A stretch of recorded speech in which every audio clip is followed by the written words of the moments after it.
What's up, guys? Welcome back to Almost Functional. Today we got the update for changes to Strands of Fate, Towering, and more. I haven't read through this yet. I wanted to do it live, so we'll see what they did. Hopefully they brought some of that stuff back into line with everything else, but didn't hit it too hard, so that the armies are still, playable and good. So let's just get into it. It says here that war has been raging unabated since the new edition launched. Tens of thousands of players have been enjoying the new rules. Couple abilities and point costs needed tweaking. Uh, this update is to keep the game healthy. Alright, and now it's freezing on me. Gotta love technology, huh? It's all working fine before it went live.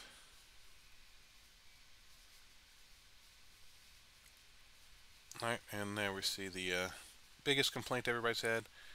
First, the Eldar Strands of Fate army ability receives a change to limit its power early in the game and prevent several Fate dice being used to overcharge a single powerful attack. Now limited to just one use per phase. Eldari players will need to think carefully about when to best apply their prognostications, though units who can manipulate the dice like Farseers will remain as valuable as ever. Now freed from the temptation of piling all 12 Fate dice into a single epic mega strike at the start of the battle, you instead spend your resources strategically throughout the game. Download the updated index here, and if you picked up a pack of physical Eldari index cards, you'll also find the errata document updated with the new rules. Alright, so they're limited to one Fate dice per phase. That's a huge change. I thought they might possibly limit it to counting as modified, or potentially only one use per phase per unit, but this is just one per phase in general. So you got the command phase, the movement phase, the shooting phase, the charge phase, the fight phase. So you got 5 phases. Movement phase, probably not using very often, although maybe now will that you're limited. Command phase, I guess if you're really passing morale, but normally shooting, fighting, and maybe charge is where you would use them. So it's 3 over 5 turns, well, both players' turns. So charge and shoot, you could use both ways, defensively and offensively. Or fight and shoot. Charge, probably not, so that's 5 per round. I mean, so you'll still be able to use all your dice up, but yeah, you're not just spamming them all turn one. Alright, so this is a huge change. I mean, Wraith Knights still, even without Fate dice, they will hurt if they hit you, but they're not auto-doing those mortals, so if you have invuls, you have good saves, you have a chance. So that's a big change. Alright, we'll see. That hopefully is enough. So hopefully they didn't jack Wraith Knights up to like 500-600 points too. So if they did this and left points alone, I think Eldar are still very, very strong, but they can be beaten now. And then early games have shown the ability for particularly massive war machines to loom over terrain and blast vulnerable units to pieces, particularly powerful. Such an entire army of towering units like Imperial and Chaos Knights bring the guns. It's also true of weapons with indirect ability, where the cover ignoring antics of Desolation squads are proving tricky for many armies to deal with. Alright, so accordingly, these have been given a bump in points cost to reflect their performance. Death Guard Plague Marines will also be glad to see that they can be taken in squads of 7 once more. Alright, so looks like Knights and Desolation Marines are going up in points. They didn't actually show it here, so we'll come back to that and give that a minute to open for me. The next round of balance adjustments will be coming in the autumn quarterly update later this year, with an extra radical clip of a few more discrepancies in indexes. Alright, so that's it. Didn't sound like they hit the Wraith Knights in points. We'll see when we get into the points here in a second. It looks like Knight and Desolation Marines. Desolation Marines were 120 for 5. That was cheaper than a Devastator squad. That was just completely ridiculous. So we'll see what they do. Did they go up to 150 to be equal to a Dev squad? Or did they go like way up? Alright, so we're gonna scroll down here. Oh, I saw something red up here. Exorcist is 170. I have no idea if that's up or low. So let's see if we see any other reds. Get out of here, updates. Adeptus Titanicus, those stayed the same. Eldari. Night Spinners are 170. Wraith Knights are 475. They took a 100-point hit. And then support weapons are 105 and fire prisms are 150. I'm assuming those are up, going up. I don't see why Eldar doing so well they would give them points decreases. I know the Wraith Knight for sure went up. I think he was 375. So people that were running 3 of them, you just lost 300 points out of your list. So that's big. Oh, the Forge World Wraith Knight went up as well. Agents of the Imperium stayed the same. Guard, the Basilisk is 135. I'm assuming that's an increase. Manticore 125. Deathstrike 160. Field Ordnance 120. Wyvern 110. Colossus 160. So all the indirect went up in points. Earthshaker 80. Medusa 80. Praetor 275. Black Templars. Excuse me, guys. Primaris Sword Brethren went up to 165 for 5, 330 for 10.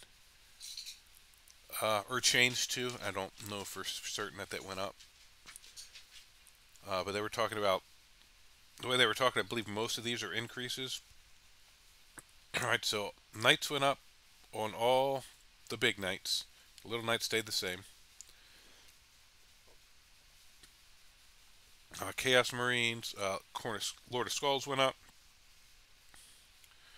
Dark Angels, Death Guard. Alright, so this gives you the option for the 7-man at 140. Cool. I mean, that's very fluffy. They should be able to take 7s. Drukari, nothing. Genestealer Cult, nothing.